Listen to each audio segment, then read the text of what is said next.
Hi, everyone, and welcome. We'll start in just a few minutes. As you are joining, if you're inclined, you might just put in the chat your name and where you're joining us from so we know who's with us today. We'll start in just a few minutes.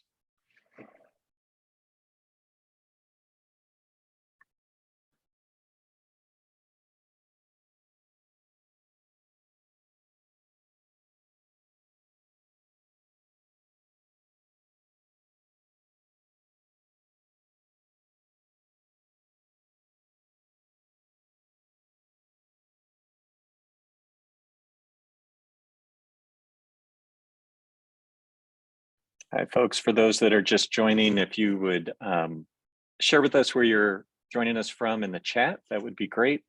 And folks are still coming in from the waiting room, so we'll give it another minute or two and then we'll get started.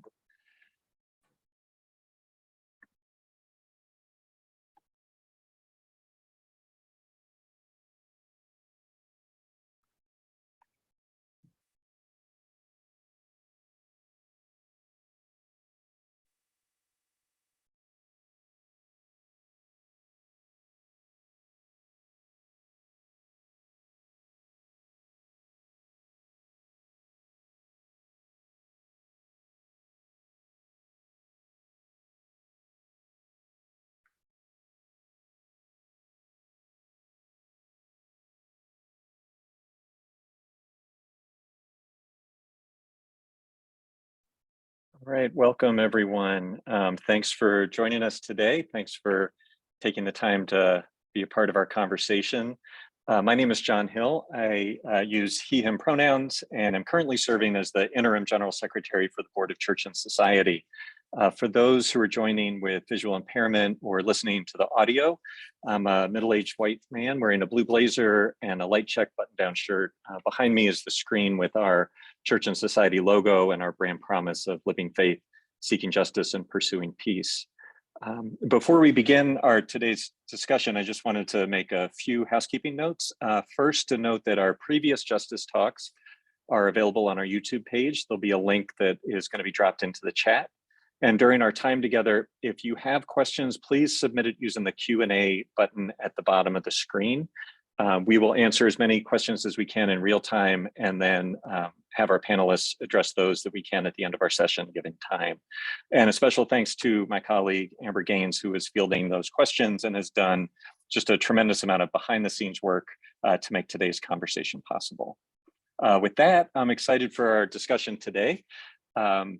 We're focusing on examples of how we might live out our values through advocacy, how our faith inspires and informs both what we're advocating for and how we are educating, organizing, and advocating for justice.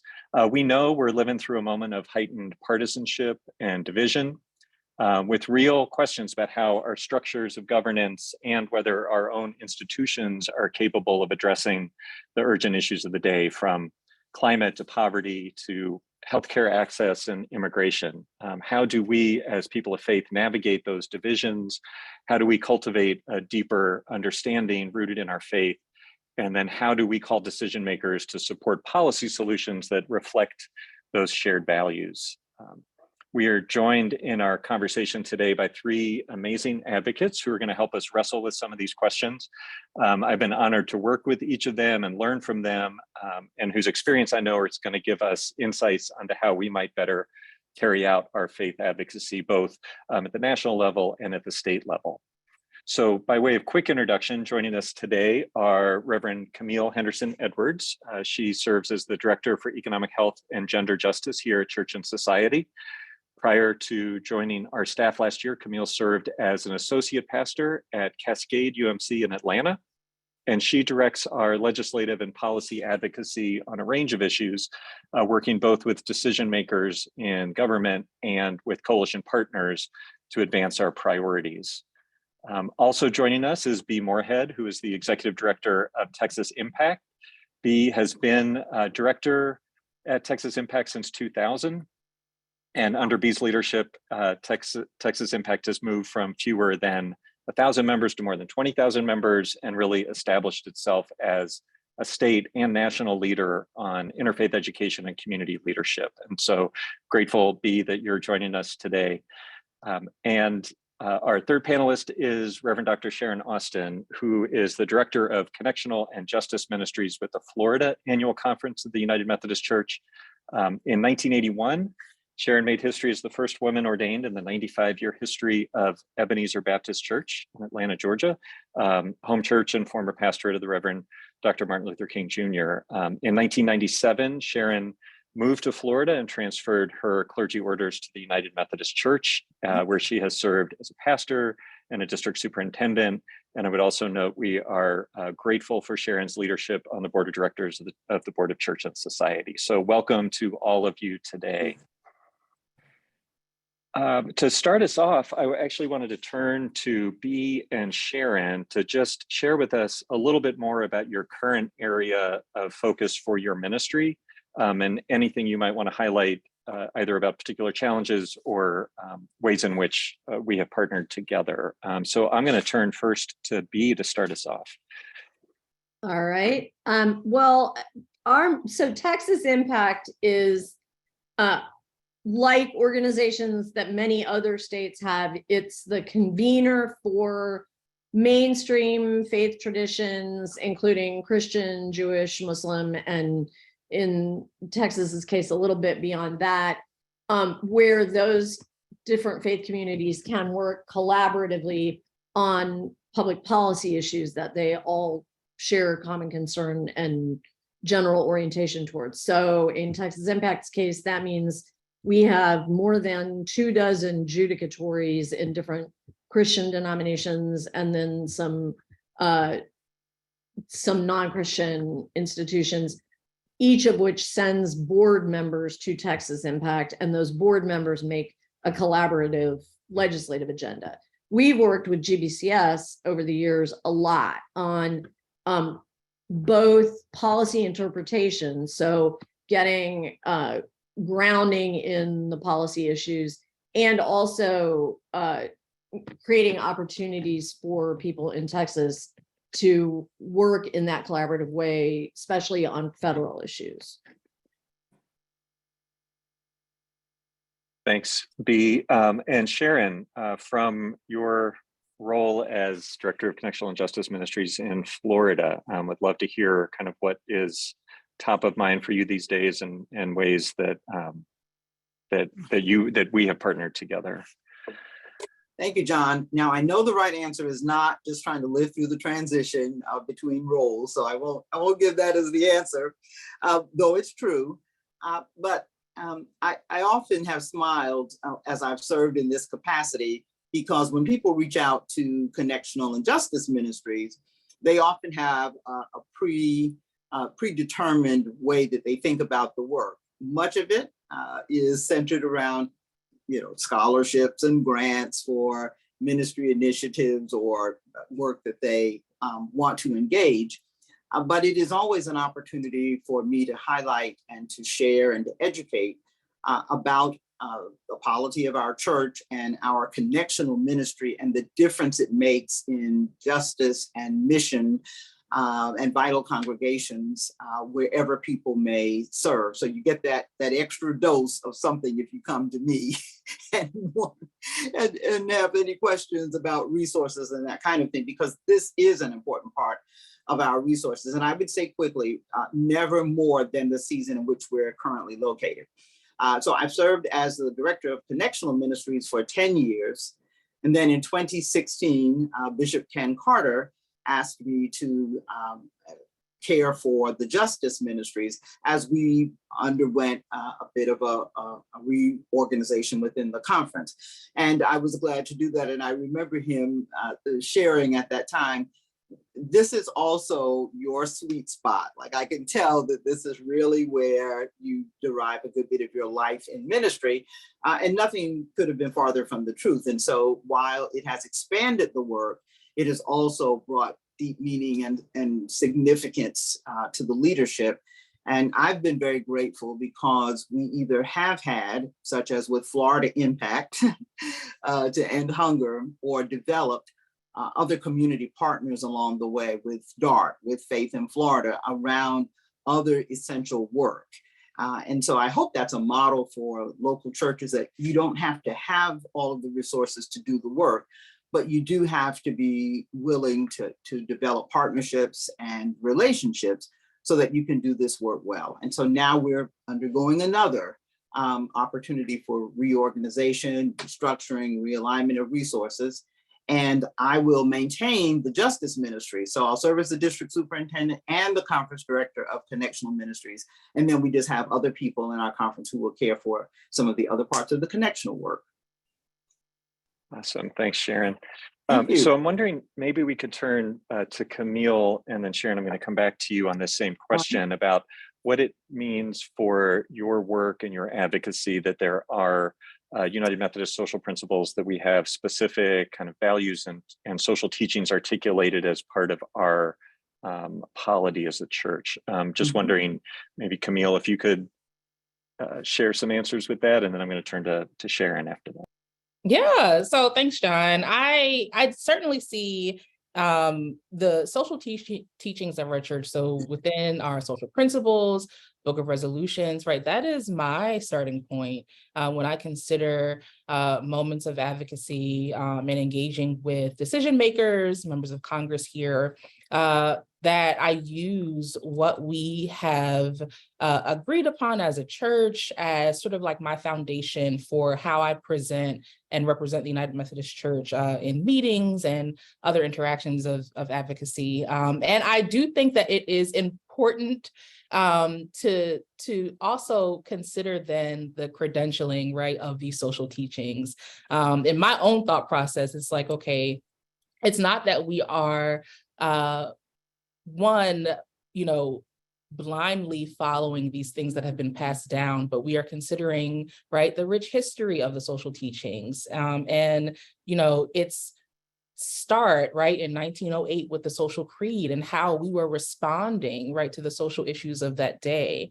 The process of how we come about to creating the writing process and reviewing for us as a connectional denomination, making sure that representation is satisfied, right, within the writing groups of the social principles and as people write the book of resolutions. And then also, I think as you continue to engage, as people continue to engage in the social principles and book of resolutions, you'll see that there is also this process.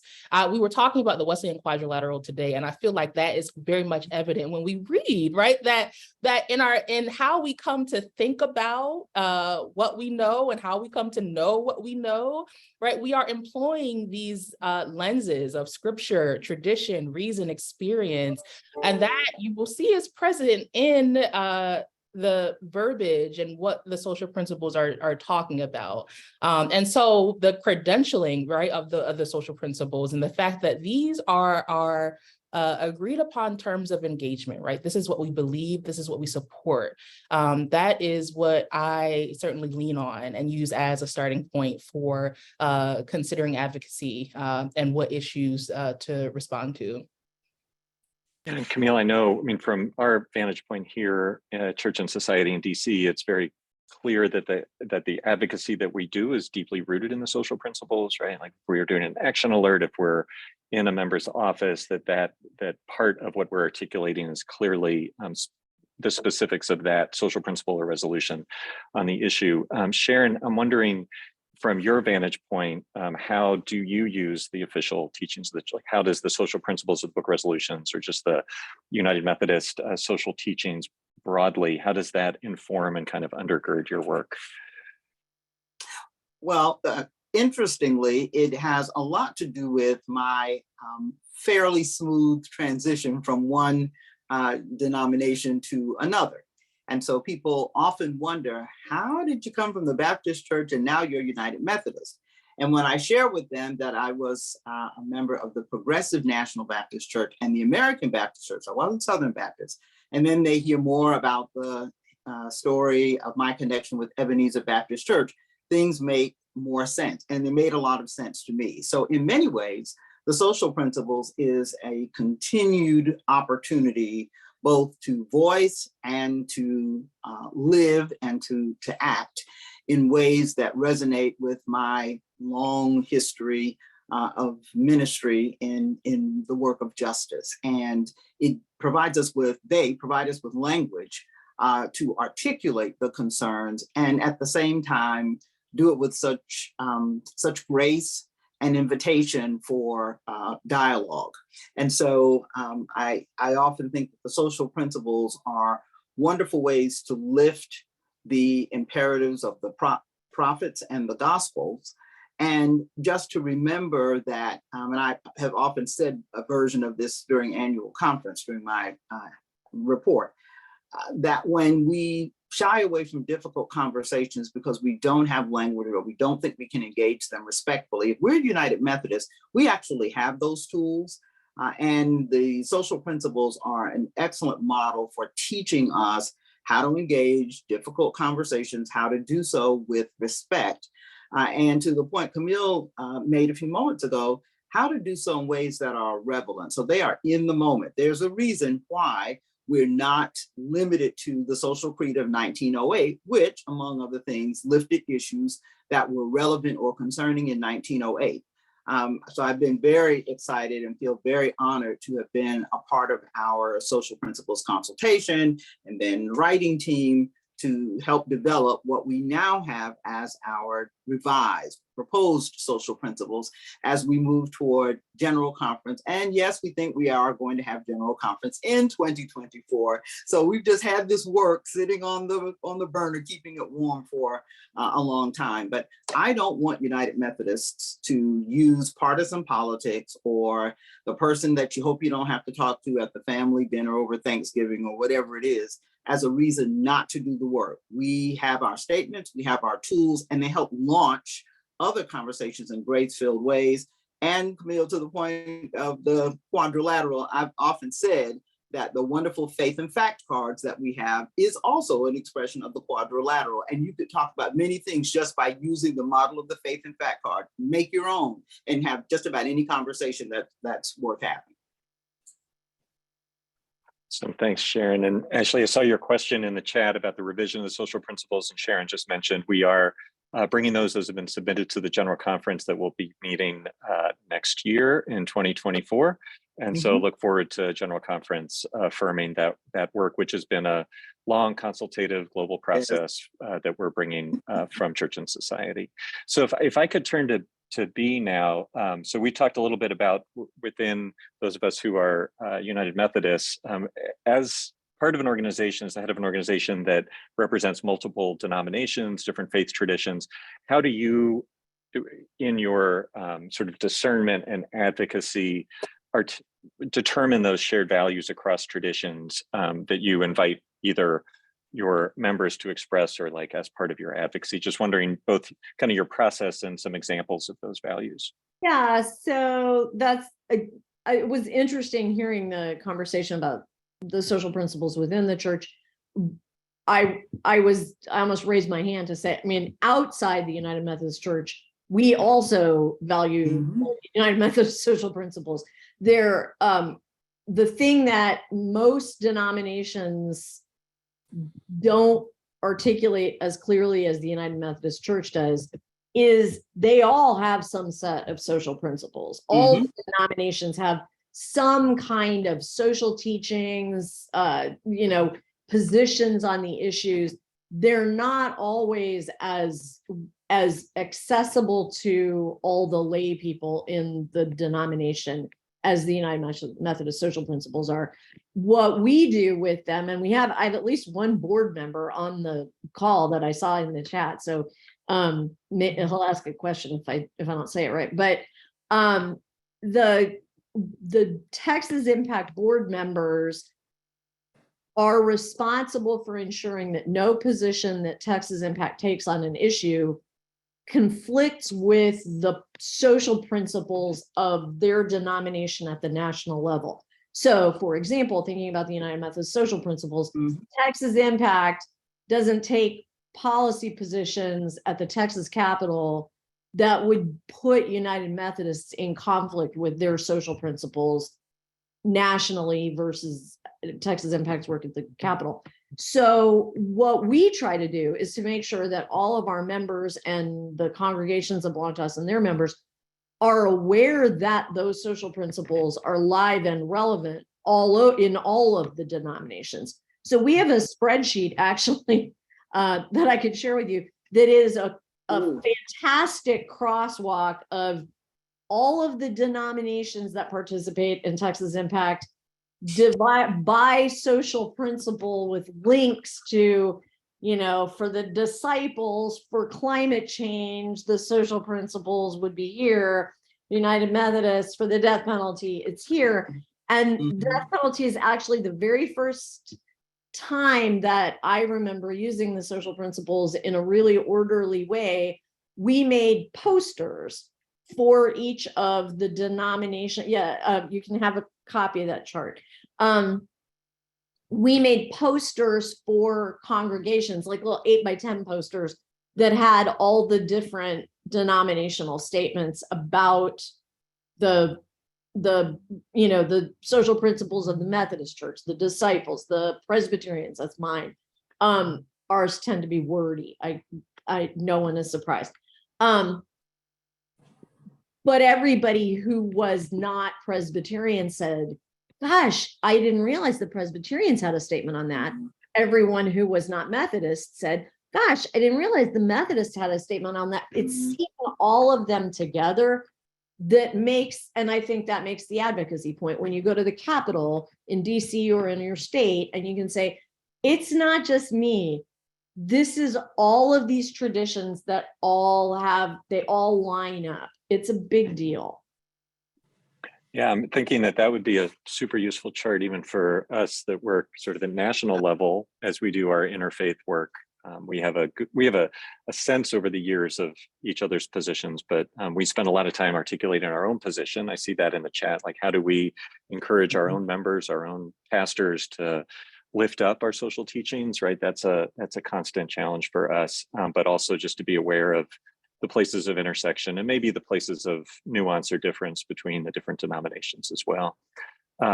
So Camille, we've sort of laid this groundwork of the social teachings that exist. I'm wondering, as we think about applying that to the current policy landscape at the national level, and how would you share with our audience, like how we are trying to articulate things from a value perspective, right? Like what is our effort to encourage Congress to maybe do things a little more according to the values that we share?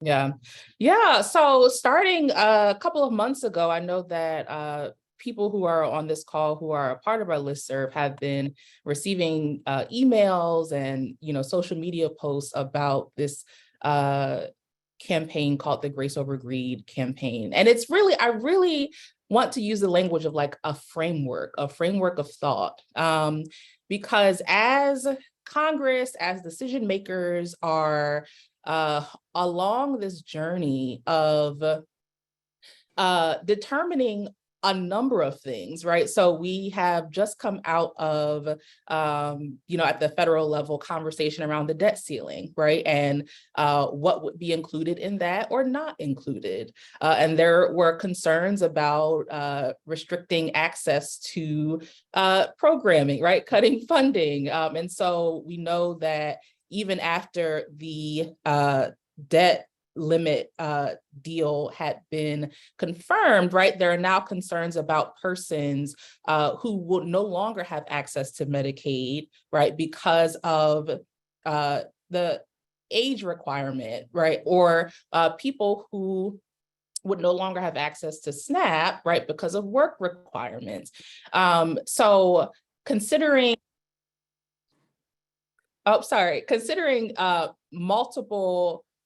these multiple vehicles, right, of essentially decision makers determining who gets what and how, right, that would all sort of come to a head at the close of this year, hopefully at the close of this year.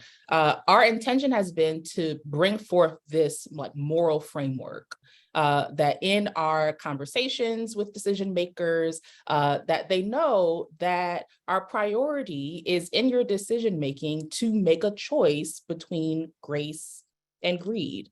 Our prayer is that we would be able to collectively prioritize grace over greed. I think theologically, what we were hoping to do for us showing up in interreligious spaces, right? We are joining sort of like this in our coalition work and joining other denominations in advocating for similar things. What we know as Methodists, right, is like this notion of grace as something that is very deep to our theology. When we think about grace and what we know about grace, it is the unmerited favor of God. There's nothing that we have to do, right, to receive it. There are no requirements, right, that we have to bring forth in order to be eligible to have an encounter with the divine. Grace is all encompassing. Right. So what are these things that are comprehensive and that we have access to without having to work for? Those are the things that we are advocating for. Right. So that is our framework. We said grace over greed because in the decisions that are being made or would have to be made in the coming months, there are other options, right? So we sent out a action alert, sort of like delineating the things that we are choosing or hoping to make a decision to prioritize grace over greed for, right? So in this space of immigration, right, resisting the notion to build for-profit detention centers, right? In the space of healthcare, resisting the notion to restrict access to Medicaid, peace building, resisting the notion to fund arms manufacturers, poverty, resisting the notion to make additional cuts to critical programming, and even in climate justice, right? Resisting industries that exploit God's creation. So this is the framework that we are putting forth and saying that this is what we see as issues that need your attention. And this is what we hope that you would prioritize. And what we're finding is that also in our spaces within interreligious coalition partners, that there are so many parallels. And it has been really affirming because there is a community, we as a collective are advocating and fighting for similar things. So there's a lot of energy here around that. Awesome. Thanks, Camille. And the work is ongoing for sure, even with the debt limit agreement. There is an appropriations process that is just beginning. And so we're setting up for the next manufactured crisis around a showdown over government funding. And so that's going to be another opportunity for decision makers to either choose grace or greed in their priorities for spending and tax cuts. And so invite folks who are in the audience today to keep looking for opportunities to engage with us in the summer. So that's a little bit about what's happening at the federal level with the US Congress. I'm wondering if we could turn to our state folks here, coming from two particularly interesting states these days, my home state of Florida, Sharon, and the state of Texas, both of which have been in the news, given multiple policies that are coming out that are really challenging some of our basic understandings around human dignity, around compassion. And I'm wondering if you might, and I'm going to turn to B first, if you could share a little bit about what's happening at Texas and like areas of particular concern and ways in which you might invite folks from Texas on this call to respond. Well, yeah, I'm challenged to think of an area that is not of particular concern. I guess we did end up putting a little bit of money into incentives for the film and video industry. So we can probably all breathe a sigh of relief on that and not worry so much about that industry. Everybody else is pretty much in trouble. So in particular, there's a lot of people from Texas on the call I saw, and so many of them know all of the story, but generally, I will just say we had an interesting conversation in the office yesterday about a change that has kind of happened gradually over the past, let's say 10 or 15 years, and maybe not just in Texas, but it is certainly the case in Texas, that back in the day, the faith community's primary policy concerns had to do with the division of resources. That they were things that had to do with, are we spending money on this program versus that program? Are we funding the, services and supports for different kinds of people? And those things are still definitely on the table. But the thing that is now on the table that wasn't before, although it probably was in 1908, but it wasn't in the early 2000s and the 1990s, is the idea of deliberately marginalizing populations based on their inherent characteristics as sort of an ongoing policy narrative. So the idea that people are fair game just because of who they are, and who they are can be anything. It's not like there's just one, designated group to hate on. This year in Texas, we had legislation that would make it against the law for people who were born in China to own real estate in Texas. There's of course LGBT issues, of course issues of race equity. There's of course issues that have to do with women and women's health. But it's kind of stunning how much that doesn't really even begin to start covering all of the possible ways to discriminate. So for us, that's been a different approach. It used to be that, when you're talking about budget stuff, like when you're talking about the federal budget, it's one kind of conversation that grace over greed. At least greed is something we can all sort of recognize when we see it. It's about how we're spending the money. This is a very hard nut, this business of, I just don't like the state to be so diverse and I want some of the people out of the picture. That's a really hard issue. I had someone in, and I will just say, since nobody here but me is probably Presbyterian, in a Sunday school class at my own church that I taught a couple of weeks ago, a person said, we were talking about the idea of people of goodwill can disagree. And on budget issues, I think that is often the case, that we can disagree about how much, the direction and magnitude, right? And we were talking about gender and the gender affirming care ban that Texas passed, which is really extreme, more extreme than even I think the proponents thought they were going to be able to get.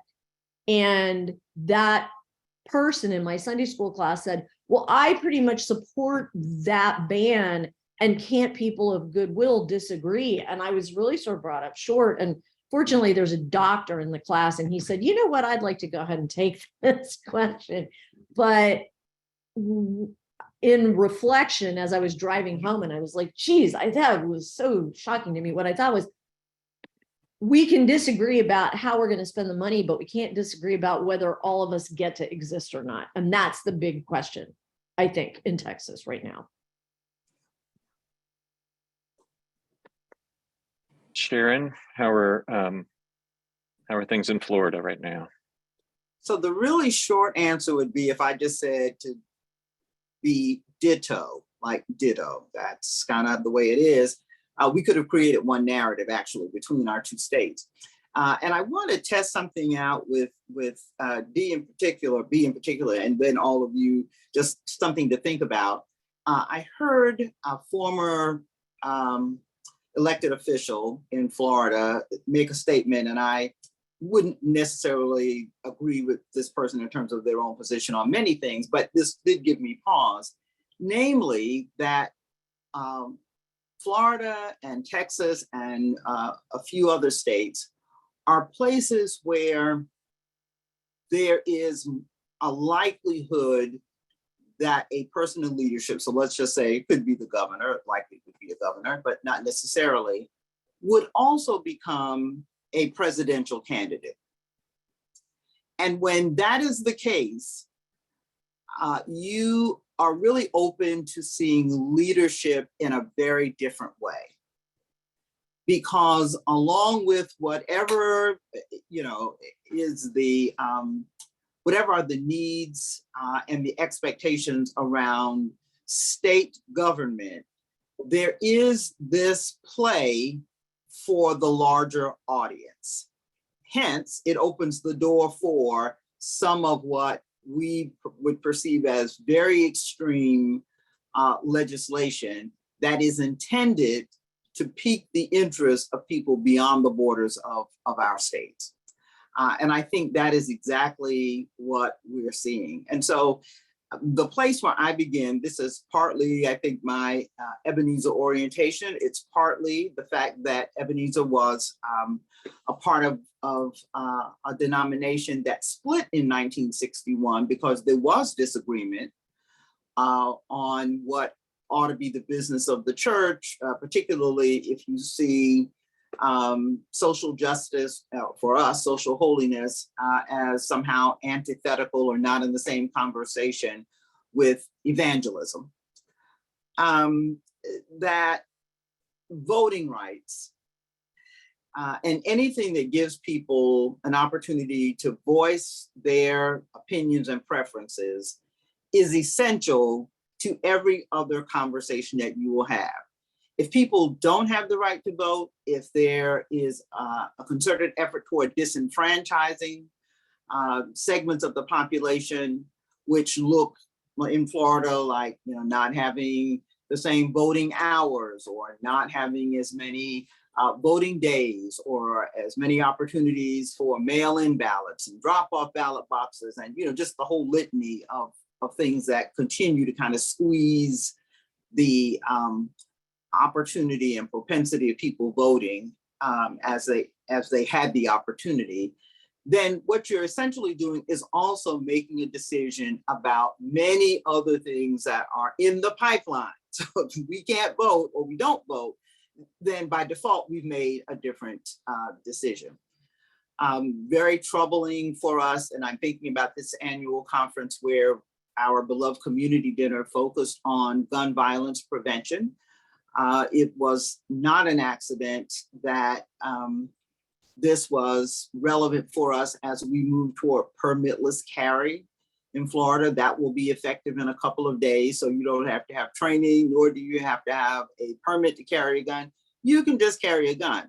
And the places where I think we're very disingenuous, that also highlights our intersectionalities around many policies, would be to say, if most of the people who we envision would be among the groups that would take advantage of permitless carry, so maybe largely people of color, we would have thought through that differently.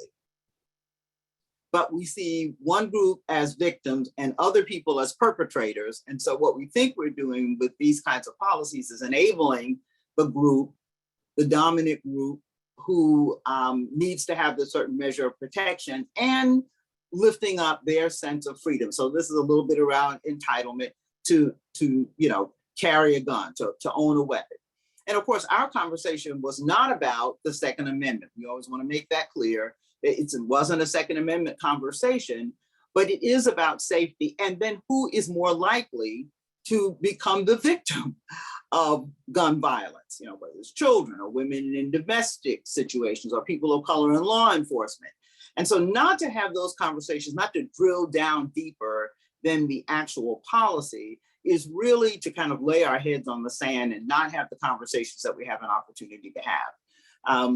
COVID elicited for many people sort of a light bulb moment around inequities regarding healthcare.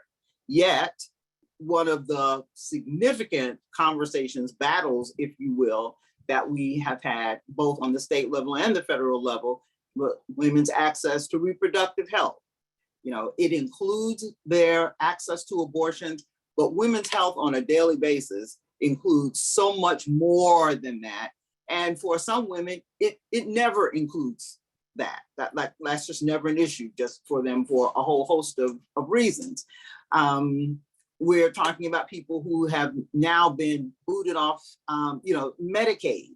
Well, if we were just saying a year or so ago that we realized these inequities around healthcare, and then the boomerang effect is to now figure out how people don't get their notices or, just aren't clear on what they need to do in order to remain on Medicare rolls. Now they're booted off. Like those are just, it sounds like a conversation on two different planets.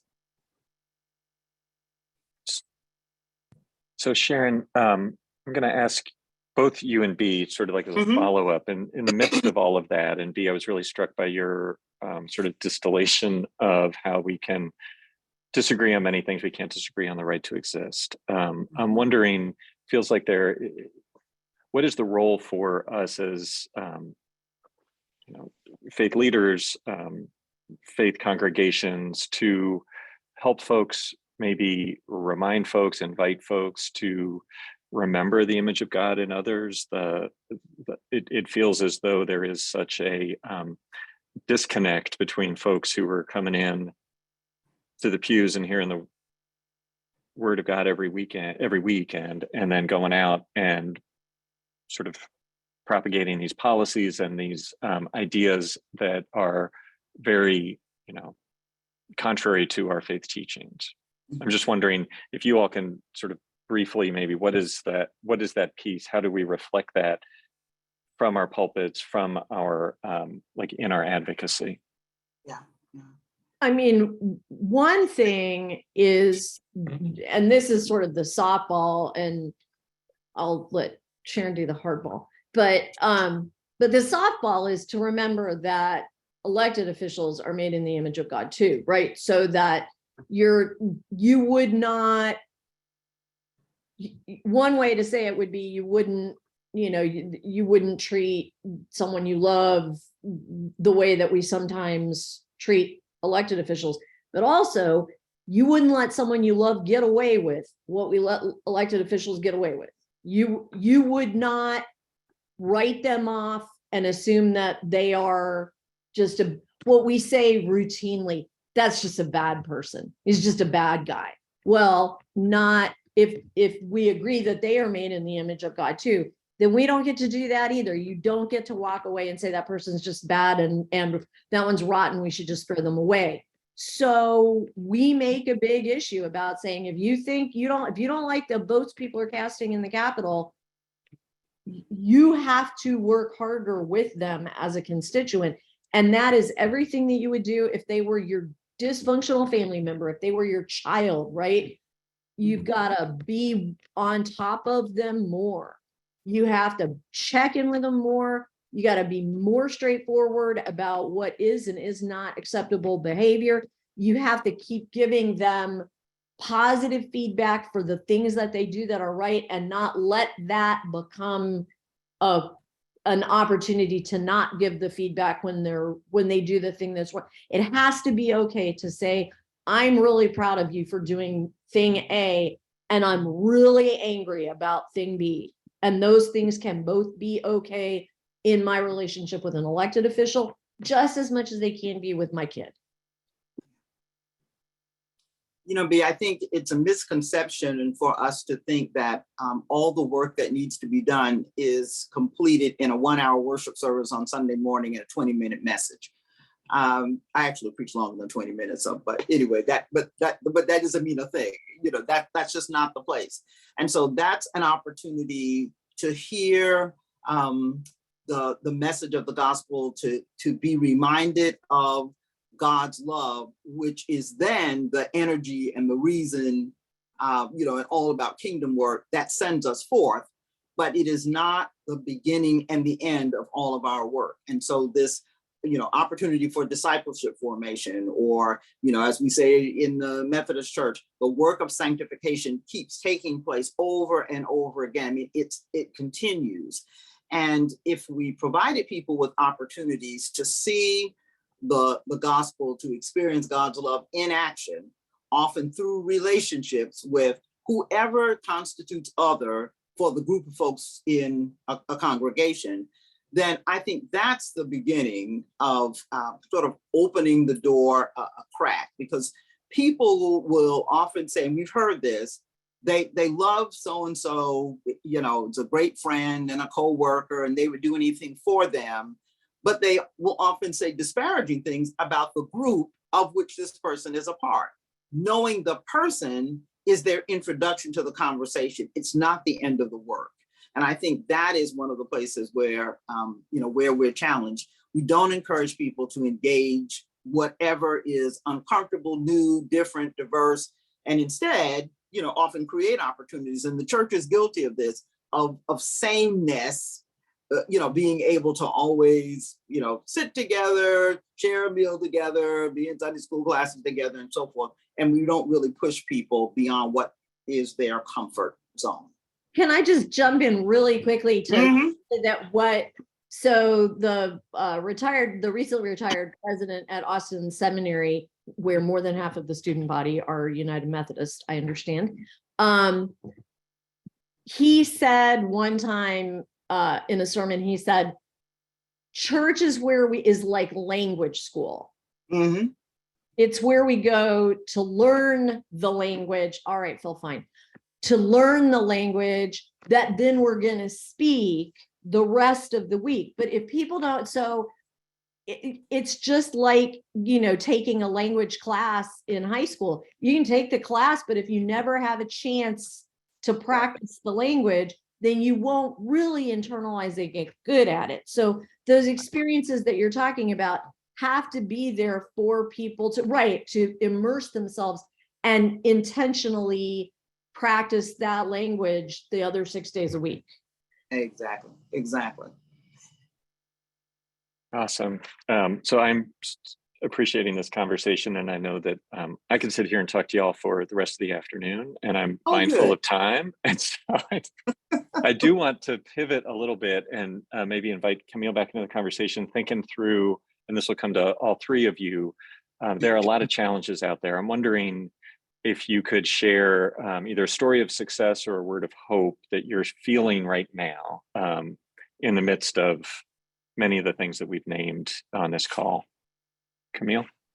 Yeah, B, what you were saying about the space that we're in now around people like choosing to resist like another person's like personhood is also sitting with me a lot. And I think from what both you and Sharon have shared, I something that is like sort of like wrestling in my spirit is like, I am reminded that the church can also be a place for us to interrogate power. Because I think also in, you know, the instances where, you know, people are aiming to restrict another person's personhood, right? There's then this notion of power that they are trying to claim. And I think not all the time do we reserve space for that, right, within the worship experience, but that too is a form of our Christian faith, right?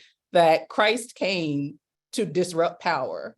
And that is right, the call that we are responding to at this intersection of faith and advocacy. And that I just had to name that because that's like sitting with me very much so. And I think a success in that, you know, the fact, the evidence that we are doing that, right? That the church is disrupting power, right? Even within grace over greed.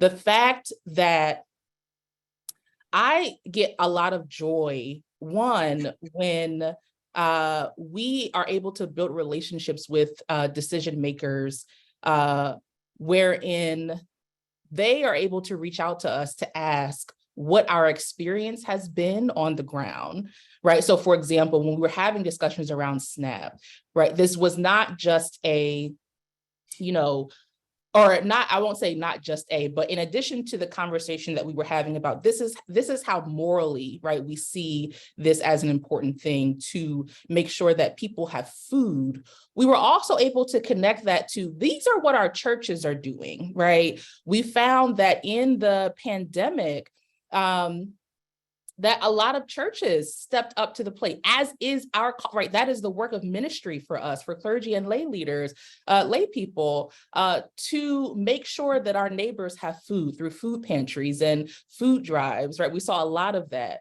And we were able to connect the people, right, who are determining legislation, drafting legislation, with leaders within the faith community who are doing the work.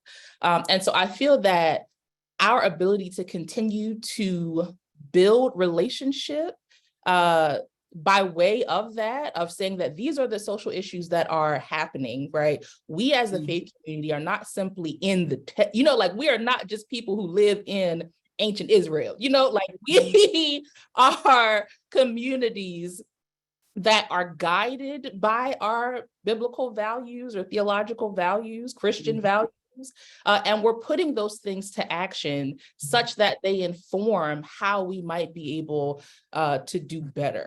And we're seeing a lot of that certainly now, as an example that I have around SNAP, but then also things coming down the road, maternal health, looking at access to women's health care. I think it is a sign of success, to answer the question, that we are able to give evidence to the work that our churches are doing, that inform how we might do better within our the provisions, right, made in federal legislation. So yeah, affirmed by that. I'd also invite folks that there are some great responses in the chat to the question about how we can continue to find hope in the face of injustice. Sharon, do you have a word of hope or success you might share? I do have a word of hope and success, and this is actually maybe an odd way to frame this. I think that the United Methodist Church can lay claim to hope even in, and in some sense, because of the season of disaffiliations. So many of our friends have departed, and that has been an expression of grief. Many more have remained. And this has been an opportunity for us, speaking of our social principles, to acknowledge the places where we are convicted. So our own statement in our social principles about human sexuality and the incompatibility of gay and lesbian lifestyles with God and the sort of the teachings of the church remind us of what happens when we decide that we're going to label people in that way. We are now living with what we have said as a church.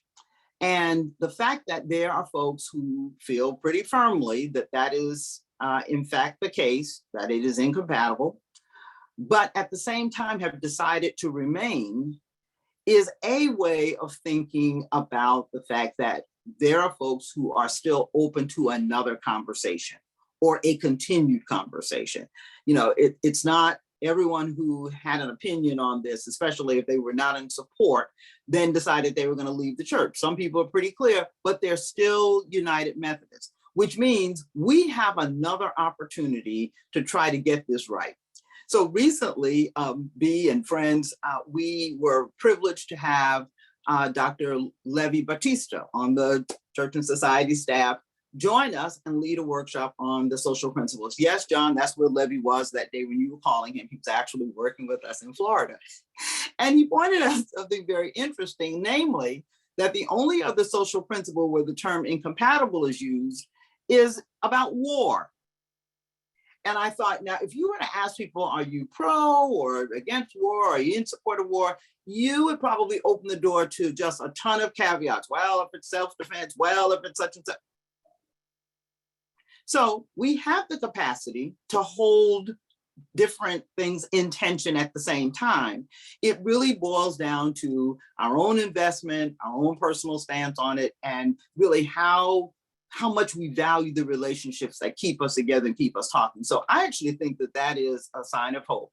We're not all of one mind, but yet we are still in the United Methodist Church. And then we will be light going forward, because others will say, well, you know, this really is a spectrum. They don't all believe exactly the same thing on exactly every point. And I hope that really just opens us and blesses us to receive all that God has for the United Methodist Church in the days to come. Thanks, Sharon. B? I see hope all over the place. I guess the thing I will lift up, and again, this is because there's a lot of people from Texas on the call. The Texas legislature passed a bill that nobody knows about. I mean, people are learning about it now, but nobody really understood what was going on. House Bill 3058 that made a little tiny change in Texas's abortion ban. And it's not just because it is some progress on reproductive rights. It's because that bill represents very conservative legislators saying in a pretty private conversation, okay, I can see that maybe this was a little bit too much, that there is a need to take a step back. And what everyone who talks about it keeps coming back to is, if somebody can say that, they can say it again, right? That if somebody has the capacity to say, okay, I can see your point, then we are in a substantively different place, because that bill, it passed so quietly. No, it was like we couldn't name the number of the bill out loud. It passed with no public testimony, no debate, nothing. It was an inside deal among legislators, but outside it was because the messaging in the public square was, you gotta do something about this law that is making it be that doctors can't treat women who, unless they are certifiably already dying. There's nothing to be done. That's no longer the case. At least in some cases, doctors now have back to where they were, that they're able to use their own good medical judgment. They were able to have that conversation. That's different than the legislators who would say, I can't even hear you. I can't, the law is perfect. Nothing is wrong. And it gives us hope that, okay, so we can talk. It's hard, but we can.